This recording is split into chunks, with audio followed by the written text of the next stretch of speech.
Peggy Hall streaming live here with you. And I normally am streaming live just on Mondays, but because there was this very important news that came out today, I'm going to be sharing that with you.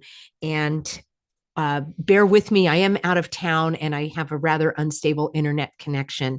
So, the headlines, and I'm going to quote from the Wall Street Journal: US stocks rocketed higher Wednesday after President Trump announced that he had authorized a 90-day pause on certain tariffs to most countries. The about face in the expanding trade war jolted investors who had previously been fleeing for the sidelines. Now, I'm going to share with you some data about the stock market. And while there was a historic jump, the actual well, I'll just jump ahead and show you that. We'll take a look at that in just a moment. So let's look at some of these stocks that we're told are bouncing back. I'm going to be looking at the three largest stocks, the three largest companies, I should say. And, obviously this varies a little bit from day to day, but let's look at NVIDIA making all of those chips and a leader in AI, and who knows what else they're going to be up to. And if we look at a year's time, it is still not at the all-time high. So here we had 147 per share right after Trump took office. And we had another high here near the end of November. And pretty high in those first couple of days of Trump's coming back into office, and then things started to crash. And here we have March 10th, and now it really took a dive. That was April 4th, a couple of days after Trump's announcement of his terrible tariffs, which always lead to worsening economic outcomes. I've done many videos. I have a whole playlist on tariffs. It's not reasonable to assume that I can answer every single question or respond to every single objection or all of your concerns in each video. So please watch the previous videos. I go into a great deal of breakdown as to facts versus fiction, and I'll do some shorter videos on that as well. But the point here is that, yes, we did have a stock market rally, but these, as I said, I have a little bit slow internet connection. They have not gone back to their historic highs. So here we have Apple, and let's see, back in 2024 of December, it was at 259 per share, up and down, up and down. That's what the market does, depending on projections and different things going on, different economic indicators. But here it took a dive again. That was in March on some of those threats of the tariffs, and then all the way back down here, April 8th, quite a low, and then it bounced back a little bit. But all of this applause, yeah, the markets are volatile. And I actually was on the record to say the market will come back. It's not the only indicator. It's funny, not funny, but Trump was deriding Kamala and Biden, rightly so, when the stock market was tanking. And then a couple of days ago, he said, I don't care about the stock market. Well, which is it, Donnie? One or the other. And here we have Microsoft is one of the other largest companies in the world. And it's certainly, you can see it's still declining over the year. And it also had a high and a rally at the end of December, and then it tanked again on Trump's news. And so here's my question for all y'all that are like, tariffs are great. Well, then why does the stock market tank? We've talked about that before. There is a lot going on related to uncertainty. And while we have this news that many people are applauding, that Trump puts a 90-day pause on higher tariffs. And again, I did a video for you on Monday talking about this tariff calculation, which is very strange because the chart was not in alphabetical order, nor was it in order of the tariffs charged by the US, nor was it in order of the tariffs from the other countries, nor was the chart organized according to region. It was very haphazard. I believe that it was confusing on purpose to make people feel less than, that they were unable to understand it. And only Trump knows what he's doing, even though he's had bankruptcy several times. And people said, well, he did that. It was a good business move.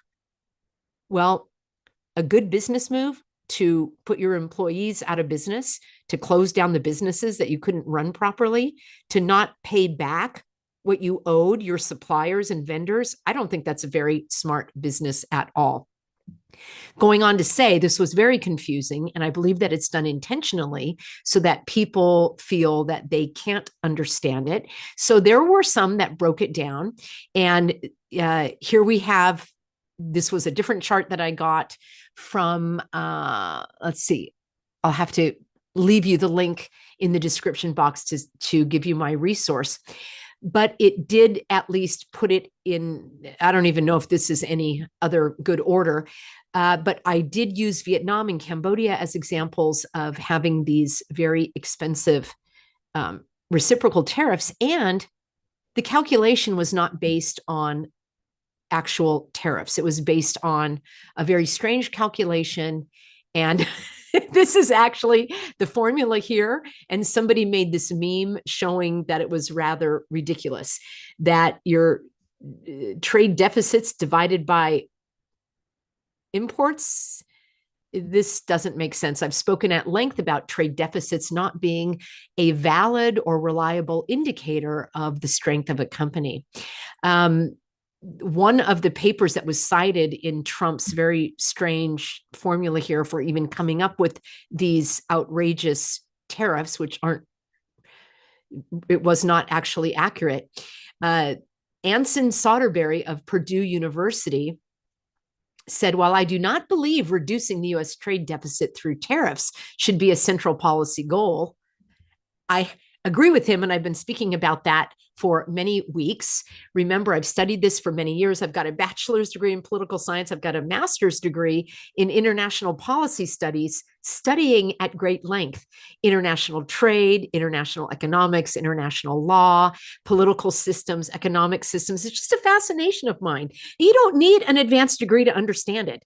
A trade deficit simply means that is the difference between what a nation or the people of that nation or the country, the companies of that nation, because remember, it's not really nations that are doing the importing. It's the companies in that country that are importing products, and then other companies are exporting products. And the difference is what's called the deficit. Trump and all of his cronies very conveniently ignore the fact that the US has a trade surplus, meaning we export more services than we import. And for those of you that were confused as to what services are, let's see if I don't know if I have that queued up for you. Oh, here we go. We'll look at those goodie baskets and chocolate and coffee in just a moment. So the services sector encompasses industries that provide intangible services rather than producing physical goods. Now, let me explain that the hallmark of an advanced nation economically is that they have moved on to the services sector. Economists, and when you study economics, you learn that there are three major categories of economic development. Many countries, including the United States, start out as agrarian. People are farming. Sometimes they're farming their own small family farms. And then if they have a little excess, they sell it on a market. Hey, market, trade. Everything you do in your life is based on trade. I'll give you an example of that coming up. So then there were larger farms and then more industrialized farms. And then instead of one person planting potatoes by hand and digging them up by hand, you had machinery for farms. And then you started getting into large scale farming. And then you were able, as countries and economies developed, I mean, it's very simple. It's common sense. Then as they got wealthier and they had more resources, the United States, for example, had something called land grant universities. Let me know if you want to learn more about that. Basically, they created educational programs to help teach farmers how to yield more, how to grow more food, how to use the machinery and other practices in order to improve their output. And that is one of the reasons, including the large resources that we have in the United States and the large geography. I mean, we have a large land mass and we have a large population. So the United States was able to bring itself out of the agrarian agricultural phase of economic development relatively quickly. And then we got into what's called the manufacturing phase. And if we're looking, well, I'll just use sort of education as an analogy. It might not be the best analogy. It's one that comes to mind right now. So let's say you've got elementary school, and then you've got high school, and then you've got university. So you're not doing university studies when you're in elementary school. You haven't developed as much yet for various reasons. So the agricultural sector, in my crude analogy, it might not be the best one, would be sort of elementary school. And ideally, you're going to move on to high school, and that would be the manufacturing sector. And that's where an economy, a country, companies have enough capital to begin to create manufacturing facilities, which take many, many years in most cases to create a robust, profitable factory. And people are working in these factories, and they're sewing on buttons, or they're screwing in screws. In my grandfather's case, he was working in a steel mill, very difficult, very dangerous, very demanding work. And he earned a living. He was able to support a family of 8. He was able to buy property, which was then stolen by the government, who literally put a wrecking ball through his home, and they put up, what do you call it? Housing projects, yeah, which are all drug infested now. Very poor choice by the government there in Cook County, Illinois. And so I had probably my distrust of the government stems a little bit from that. He was a legal immigrant, and he did all of that without knowing much English. So I'm all about self-sufficiency, pulling yourself up from the bootstraps, facing adversity, and making your own way. That's just me. So manufacturing, companies and factories, it takes a lot of capital. It takes a lot of people to work there. You have to have investments. You have to have training.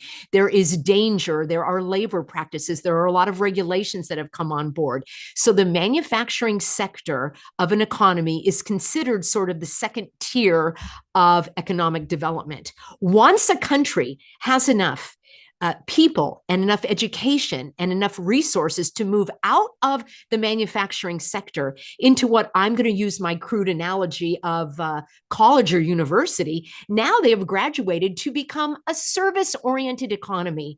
And all advanced nations, such as many of those in Europe and the United States, we are primarily based on services for many reasons. Number one, it's relatively easy. Well, let me say it's comparatively easier to offer services than it is to create a factory. So you can begin an accounting practice. You can learn how to be a hairstylist. You can go to school and become a plumber or an electrician. You can learn how to fix cars. And if you don't want to run your own business, you could work for anyone in one of those trades. So that brings us to services. Let's look at what they are. The United States, on the record, is the number one wealthiest country in the world. How other countries like Cambodia are ripping off the United States has yet to be proved to me. Therefore, the United States, as the richest country in the world, is and one of the largest populations, right? I think Cambodia has about 17 million people. I may have my data wrong, but it's far fewer than the United States at 340 million. It's not possible to close a trade deficit from Cambodia's standpoint. The Cambodians, who only make about $3,000 a year compared to Americans that make $3,000 or more a month, it's not possible for Cambodians. Remember, it's not the country making the purchases.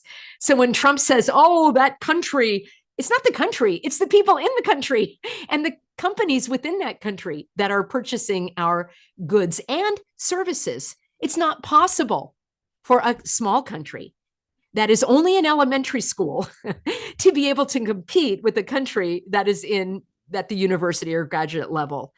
So we already are the world's largest exporter of services. Why in the non-spinning world Trump wants to turn us back to making rotary telephones and 8-track tapes and horses and buggies? Yes, I'm exaggerating to make a point. It doesn't make sense. We have already grown and developed beyond that. Becoming a service-oriented economy is what many countries are striving for.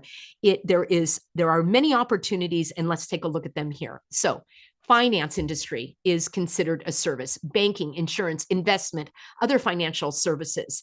So people that are selling insurance, you don't have to have any degree to get into selling insurance. You could start your own business or you could join an insurance company. You don't have to have capital investment. You don't have to import any items from China in order to do that. So the services sector is brilliant. Healthcare, hospitals, clinics, nursing homes, and other medical facilities. So everyone working in healthcare, whether they are working for insurance billing or they are a nurse, or maybe they actually work in the accounting department of a hospital. These are considered services. And in most cases, these types of jobs are going unfilled. There are so many opportunities for people who want to work in the service industry. Now, you want to work in a factory? Be my guest. There are plenty of factory jobs going unfilled as well. I gave you a homework assignment. Many of you did it, and you told me how many jobs are available in your state or in your county when it comes to manufacturing. I've done previous videos where I've shown all of the industries that the United States is represented in. Now, it is true that there are certain raw materials and certain goods that we do import from other countries. I'm going to use an example in a moment of chocolate and coffee. And for example, we get type of inputs from Canada for fertilizer, which then helps farmers grow more food. And so it is a very interconnected interplay when we talk about trade. But I just wanted to share with you what services include. There's education. So as a teacher, I was in the service sector. There's transportation. So all of the trucking companies, the railroads, all of those individuals that are using their trucks to actually pick up the imports from the port and drive them to the retailer, they're going to be hit when imports shrink. I'll do another video breaking down. I may have touched on it previously on the import sector, which is about 21 million jobs. So imports are important to a country's economy. It makes sense, friends. Why would we want to harm everyone that works in the import sector? I know I'm getting a little off track, but I gave you plenty of time here to look at this. All of these professions here are related to the services sector, and the United States exports as the number one exporter services. There is an economic principle called comparative advantage. It's very simple. It means do more of what's working. Do more of what you do best. Now, the United States, I'm sure, could be the world's number one steel manufacturer if it wanted to be. But maybe that's not the right choice. Maybe using up our own natural resources and exhausting those rather than keeping them in case we need them for a national emergency. Maybe that's not the best course, is to use up our own natural resources when there are other countries willing to give them to us. So you have to look at what you do well and you do more of that. That is a basic premise and strategy and tactic. It's like business 101. And we are the best in the world in services. We export education, meaning there are people that come here to study. We export insurance and banking and all these kinds of things that we consult with other countries. We have many services that are exported, software, training, and all these kinds of things. So why not? Here's tourism is another one, media. Why not focus on what we do best? All right, I wanted to let you know that trade deficits are not important. I'll do a whole nother video breaking that down for you, friends. I've talked about that at great length. So getting back to his comment, while I do not believe reducing the trade deficit through tariffs should be a central policy goal, if policymakers insist on this path, I urge against reductionist policy. What does that mean? That means shrinking the economy, shrinking your trade, shrinking and harming your relationships with your allies and your trading partners. I mean, it's so abusive. It's like having an abusive partner that is just beating you up and saying if you stop screaming that loudly, they won't beat you up as much. It's just so punitive and harmful and chaotic. And oh my gosh, I made a whole list of adjectives to describe Trump's very strange behavior here with let's see, dangerous, uncertain, unpredictable, unreliable, unstable, immature, punitive, aggressive, inflationary, irrational, contrary to basic economics. And markets hate uncertainty. It disrupts the supply chain. So this Anson Soderberry of Purdue University, an economist, agrees with me that there are more efficient ways to craft trade policies and to reduce trade deficits than a universal tariff, ignoring industry and partner-specific effects of tariffs. Friends, I haven't even mentioned that Trump has no authority to issue these tariffs anyway. Only Congress can do so. Trump illegally called an emergency, saying we have a national security emergency. Where is it? We're the #1 wealthiest country in the world. We're the #1 exporter of services. We're the #2 exporter of goods. Our economy has been thriving. Unemployment is low. Where's the emergency, Trump? So Scott Bessent, who can barely croak out his lies, I'm going to bring to you some actual video clips, not tonight, but in another video, where he's constantly clearing his throat. That is often, not always, but often a sign that a person literally is choking on their words because they don't believe what they're saying. So Scott Bessent choked out and croaked out that Trump's negotiating strategy succeeded because it brought more than 75 countries to the table. It took great courage for him to stay the course. Why, Scott? Why is it great courage if it's such a great strategy? He should have done it just with composure, not courage. If it was just the best strategy ever, why did it take courage? You see, it doesn't make sense. As I told everyone a week ago in this very spot, do not retaliate and you will be rewarded. Don't cry out when we beat you and we'll stop beating you. It's just so abusive and so unnecessary. Why did Trump have to do all this grandstanding and headline grabbing and bloviating?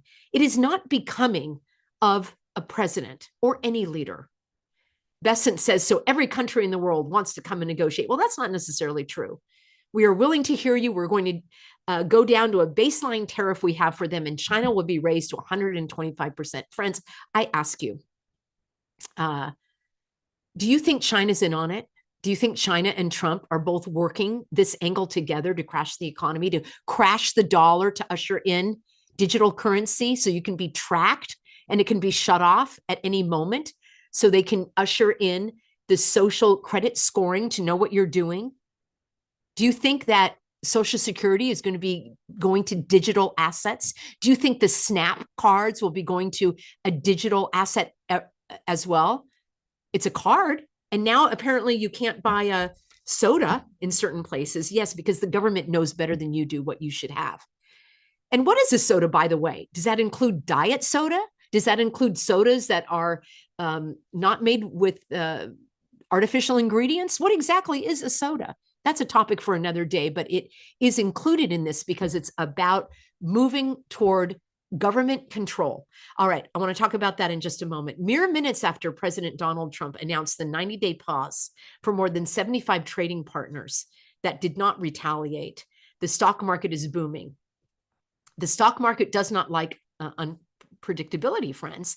And I've said it and I'll say it. I've said it before and I'll say it again. It will continue to recover. We don't know exactly how much time. When the stocks are low, people will buy because basically the companies are on sale. And when the stocks are high, some people will take their profits. It's called profit taking.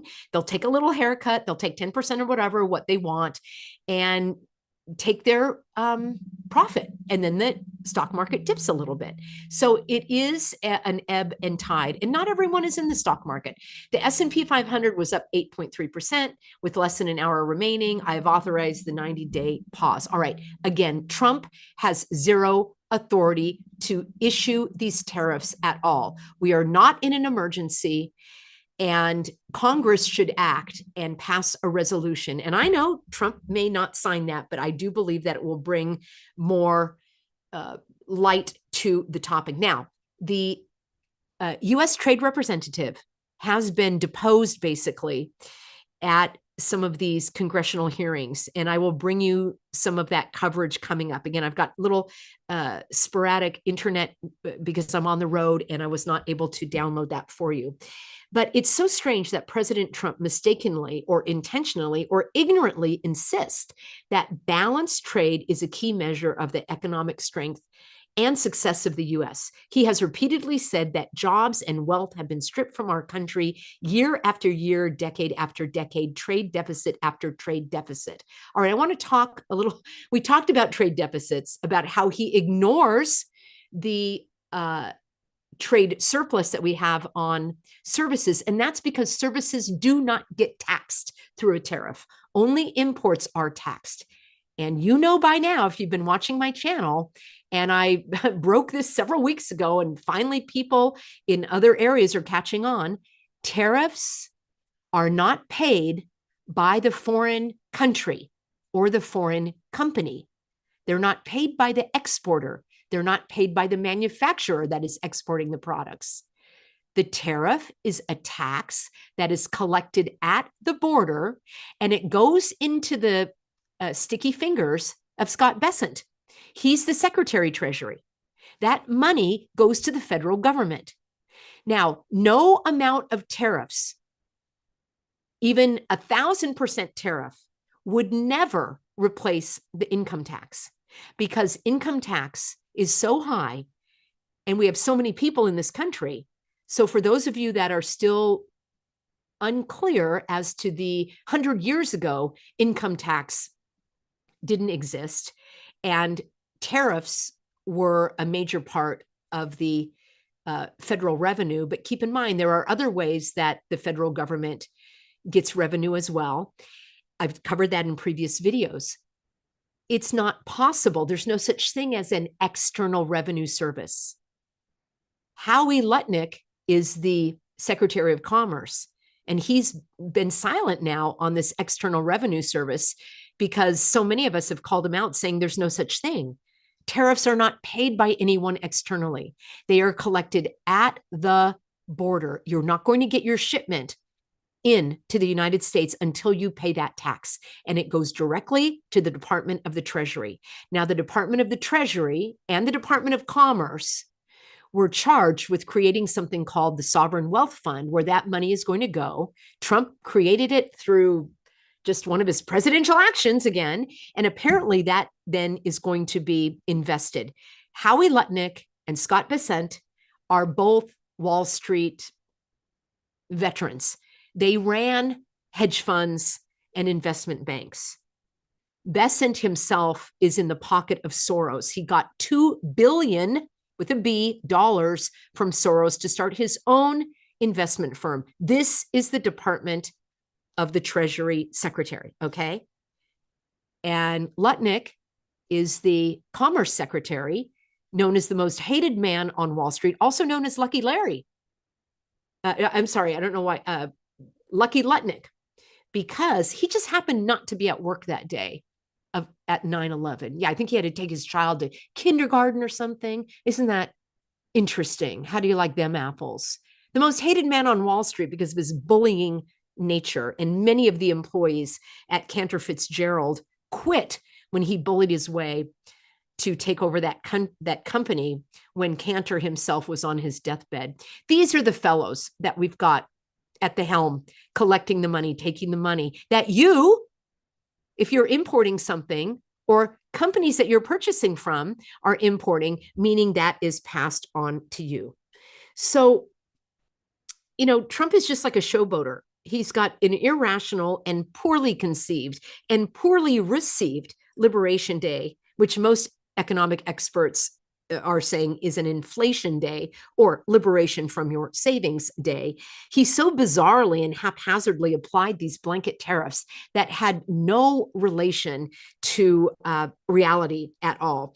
And he went on to say in this performance here, this press concert, that we have been raped, pillaged, and plundered for too long, that other countries are ripping us off. Yes, friends, we are the wealthiest country in the world, and we are being ripped off as the #2 exporter and the #1 of goods and the #1 exporter of services. Let's talk a little bit about trade and how it actually works. In fact, I think in a separate video, I want to share with you this article, Trade Wars Are Easy to Lose, because it very much talks about how you don't win. You absolutely don't win. So I think I'll keep that for another day because it's kind of long. But here's what I want to talk about. Let's bring this right back down to earth. So let's say that you decide you want to go into business for yourself. And I don't know Katie's House of Flowers. I just picked this out as an example of you decide that you want to create gift baskets and you want to sell them online. And you have spent time finding suppliers to where you can buy this basket and where you can buy the candy. And you want to include chocolate and you want to include coffee and you want to include candles and little bath salts. And you have different suppliers and you have created favorable terms. For example, maybe they give you 30 days. Maybe they send you the product and then 30 days later you get to pay them. That's called sort of, terms of your agreement there. And by the way, the United States already has trade agreements that have been hammered out in great detail with all of those countries that he showed right here. So these countries already have trade agreements in place with the United States. In some cases, they took years to create.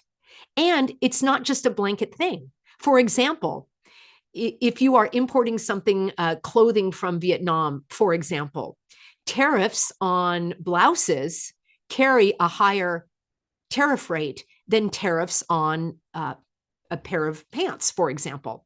And I'm giving broad examples.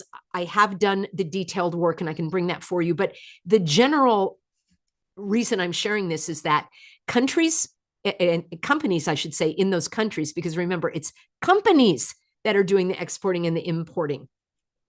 Companies have found out ways to kind of get around those tariffs. So they're going to make a blouse, but they're going to put a little teeny tiny pocket in it. And now it's no longer considered a blouse. It's a different category of clothing now. So it carries a different tariff rate. I'm using that example to demonstrate that tariffs are so finely tuned and intricately analyzed. I gave an example previously about sugar and sugar quotas and sugar tariffs and how those fluctuate depending on how much sugar was already imported and what's the going rate on the world market and all of that. I also shared how Hershey moved its operations. They didn't double down and increase manufacturing in the United States because of sugar tariffs, which is what Trump thinks happens. It was the exact opposite. They picked up and they moved their production to Mexico where they could get sugar more cheaply. Now, love it or hate it, I don't know why that's a problem. Because really, that is my question. Why do you really care where you're buying the products from? American made, American made. Well, a lot of companies in the United States making products are making products with raw materials from other countries. So it's not exactly 100% American made. And you also have American made by companies in the United States that are owned by foreigners. So it's not that clear cut, friends.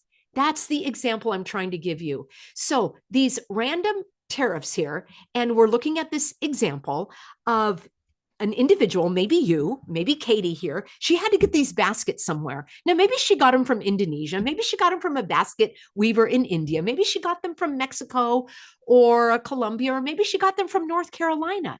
It doesn't matter to me. She determines, because it's a free market and free choice, who is going to provide her with this basket with the most favorable terms. Maybe she found a basket producer that would only ship her 1,000 baskets at once. And she's like, oh, I only need 100. So she found a different supplier and she had favorable terms with that supplier. And stick with me because I want to bring this home as to how we are so interconnected. And it's impossible not to engage in trade with someone. You are always trading something. You might be trading your time, your money, products, services. That is how the world works. So to think that you can isolate yourself, so you think Katie is going to weave this basket on her own? She's going to grow whatever plant material this is and then wait for it to dry and Katie herself is going to weave the basket? No, it's not Her comparative advantage is making the basket, making the final finished product. So this would be called the finished product. And she gets inputs from other suppliers, other vendors who are willing to provide this to her at a price that she likes, and that is fair for them, that they like. That's the nature of free trade. Now, when you say free trade, obviously there are some other factors in there. Like I said, there might be a company that says you have to buy 1,000 baskets. Well, do you want Trump coming along saying, no, you must sell everything at 100 baskets? That's what bothers me about all of these tariffs and everything. You're going to get to the point where you can only buy this basket in the United States, and you have to buy it at the price that Trump says it cost. I am in favor of the opposite. Free trade, free choice. You want to buy it from Vietnam or China or Cambodia or North Carolina, you want to weave it yourself, that's your choice. So let's take a look at the chocolate here. Chocolate is imported, and that's what I wanted to share with you. All right. The United States imported nearly $4 billion worth of chocolate and cocoa, making it the world's largest importer, with Canada, Mexico, Germany, Belgium, and Poland being the top import sources. We don't grow chocolate in the United States, friends. You want to enjoy your chocolate? You are engaged in international trade, whether you like it or not. And you are engaged in a, kind of very separate and, let me say, disparate, kind of an extended manner, I can't think of the word at the moment, in trade with Canada, Mexico, Germany, Belgium, and Poland. And it looks like also Croatia is an up-and-coming market. So these are all the significant suppliers to the United States that are selling both the raw materials, like large bricks of chocolate, for processing, as well as smaller retail-ready products. Now, let's say that Katie also wants to include, so she wants to include chocolate in her basket. All right, let's just stick with chocolate. She's buying it either from a US supplier who purchased it from Canada, Mexico. She may say, this is awesome. I'm getting chocolate from the United States. Well, Katie, you actually got it from Canada or Mexico or Poland. And I don't think that matters, friends. Why does it matter? That's the comparative advantage. The United States does not produce chocolate. So you're telling me that in order for Katie to have a protectionist trade policy, meaning she's not going to take imports from other countries, she would have to grow a cacao plant herself. She would have to harvest that cacao plant herself without any help from anyone else. She would have to process those cacao beans, and she would have to also herself produce the tools that she would use to cut down the cacao beans and grind them into cocoa. So she would have to produce by her own hands the mortar and pestle, because she wouldn't be able to buy it from someone else. That wouldn't be fair trade. And then she would have to produce this, so this little plastic bag or this little cellophane bag that the chocolate is in. So by Trump's points here, Katie would have to manufacture that bag herself. And not just manufacture the bag, she would have to drill for oil to get the petroleum. And then she would have to build a refinery plant in order to turn that into plastic. And then have a manufacturing company that would then turn that plastic into these little plastic sleeves. And then those sleeves would have to be transported to her gift basket making facility. And she would have to own the truck that transports that plastic sleeve to her company. Oh, and by the way, she would have had to build that truck that transports the plastic sleeves that she manufactured in her plastic company with the raw materials that she got out of her mining company. This is just a simple example of how interconnected trade is. And if she can get these plastic sleeves at a price that works for her from China, God bless her. Why do you care? You want the basket. That's called the finished product. So Katie now is going to be her $99, which you may think is expensive. You don't have to buy it. Make your own, buy it from someone else. That's called the free market. You have a choice. Oh, I'm having way too much fun here, friends. So chances are, if she wants to include the chocolate, and let's just say she's including cocoa, and let's say she gets these baskets from China, and suddenly there's 125% markup on her basket here that she has to pay. Remember, She ordered these baskets from China. They're coming in and she's going to pay 125% more than she used to. What's going to happen at this price, friends? Oh, such a perfect conclusion. It's going to go up, as is the cost of coffee, as is the cost of chocolate, which means when you go to Starbucks, I never go there, but whatever coffee you're buying, that's going to go up. And I just wanted to give you an example of how intricate the trade is, whether it is domestic, whether it is international. I personally don't understand this isolationist, protectionist policy, which has historically been shown to harm the economy. It raises prices, which means people don't buy as much. And what happens is the economy begins to shrink because people are not spending as much money. Let's say that Katie has a booming business and she has 10 people that work for her and they put these baskets together, and she's got a booming business and she's paying people, and those people are getting money and they're able to pay their rent and put gas in their car and buy clothing from whatever country they want, and maybe take a little vacation or go to the movies, maybe even put a little bit away in savings, or maybe donate to animal rescue or some other charitable cause. And suddenly, Katie is not selling as much because instead of $99, she has to sell it for $225. And now she's like, uh-oh, I'm not selling as much because I had to sell it for 200. I'm just giving an example. I know it's not just the cost of the basket, but I'm using simple math here. And over time, Katie realizes that her business is shrinking. She's laying people off. So now the people that are laid off are not getting an income. And now they're unable to purchase other products. And then other companies have to shrink their workforce. And we've seen it in 2018. Trump's terrible tariffs in 2018 resulted, and I've done a video on this already, friends. I'm not going to rehash it all. You can watch my playlist. If you have questions that I've already answered, I'm not going to answer them again. I've already answered them in the previous videos. It's up to you now to dig in and increase your knowledge. So we've seen it before that with Trump's 2018 tariffs, it reduced economic input by some estimates 20%.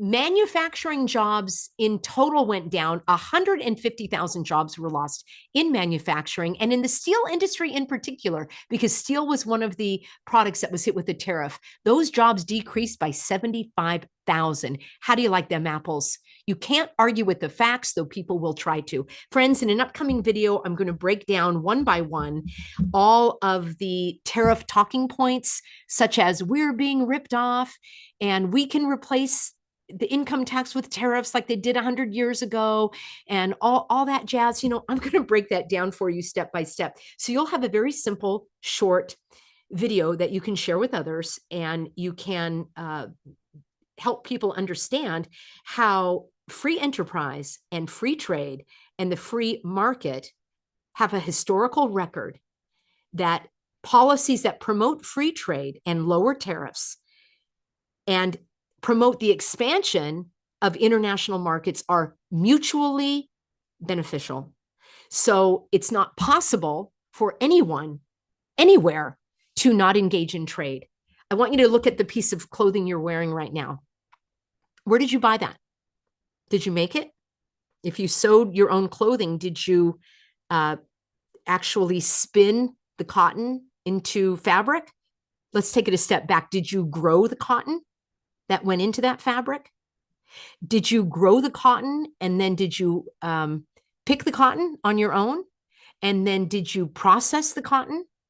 And then when you spun it into the fabric, did you build the spinning wheel? Or did you build the manufacturing company that spun it into the fabric? When you cut the fabric to sew your own clothing, did you make those scissors? Did you go and get the raw materials that went into making that pair of metal scissors or plastic scissors? No. There are so many others that are already doing that. That's their comparative advantage. Katie is not going to probably make her own candles and her own soap and her little bath things and harvest her own tea. That's not her comparative advantage. She puts together the baskets with her creativity. She has prices and choices and maybe, free shipping or quick shipping. And that is the nature of a free market. To quote Trump, It's a beautiful thing. All right, friends, I'm so grateful to have you on board. This was kind of a bonus. Oops. This was kind of a bonus video for you, because a live stream for you, because I normally am just doing this on Mondays, and hopefully my internet was stable this whole time, because boy, did I do a lot of talking. All right, friends, I'll have some shorter videos for you coming up. I don't know why it's showing this. I was trying to get on the live stream, but it's not there. So we'll just take a look at Katie's basket here. I love free trade. I love free enterprise. I'm an entrepreneur at heart. Not everybody is. That's why there are companies that you can go to work for. And if you want to work in a factory, go work in a factory. If you want to work in the service industry, go do it. If you want to be a farmer, it's fantastic. When I was talking about the economic development of a nation, I was in no way putting one above the other in terms of good versus bad. It simply is a fact. And there are people working in all of these sectors. We need all of these sectors. In the United States, they are very well represented. But the fact of the matter is, there are some raw materials that we don't produce. Simple example, coffee and chocolate. And if we want to enjoy coffee and chocolate, we need to continue to have free trade. All right, friends, signing off for now. Thank you, everybody, for being on board. Be sure you're on that free Substack, peggyhall.substack.com, and I'll see you in tomorrow's broadcast.